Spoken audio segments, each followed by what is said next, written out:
உபரி நீர் பொக்கியான 16 கண் மதுகள் வழியாக மீண்டும் தண்ணீர் ஆனது திறக்கப்பட்டிருக்கிறது. இது குறித்தான கூடுதல் விவரங்களை எமது செய்தியாளர் ரமேஷிடம் கேட்டு பெறலாம்.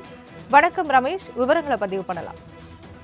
வணக்கம் மோகனப்பிரியா. மேட்டூர் அணைக்கான நீர்வரத்து தொடர்ந்து நேற்று முதல் அதிகரித்து வந்தால் நேற்று இரவு நடப்பாண்டில் இரண்டாவது முறையாக அணை முழு கொள்ளளவான 120 அடியை எட்டியுள்ளது.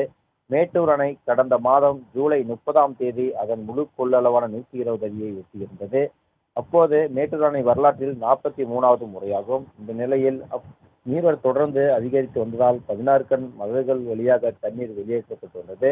கர்நாடக காவேரி நீர்பிடிப்பு பகுதிகளில் மழை குறைந்ததன் காரணமாக கடந்த ஆகஸ்ட் 7ஆம் தேதி தண்ணீரானது 16 கண் வெள்ள உபரி போக்கி வழியாக வெளியேற்றப்பட்டு வந்து நிறுத்தப்பட்டது. நேற்று முதல் நீர்வரத்து அதிகரித்து வருவதால் அணை நேற்று இரவு முழு கொள்ளளவை எட்டிய நிலையில் காவேரி டெல்டா பாசனத்திற்கு 21,000 கன அடி நீர் வெளியேற்றப்பட்டு வருகிறது. அது மட்டுமின்றி இன்று அதிகாலை முதல் 16 கண் வெள்ள உபரி போக்கி வழியாக முதற்கட்டமாக 4,500 கன அடி நீர் வெளியேற்றப்பட்டு வருகிறது.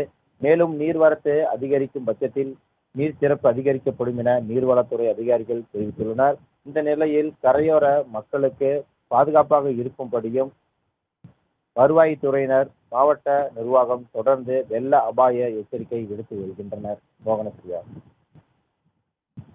விவரங்களுக்கு நன்றி ரமேஷ்.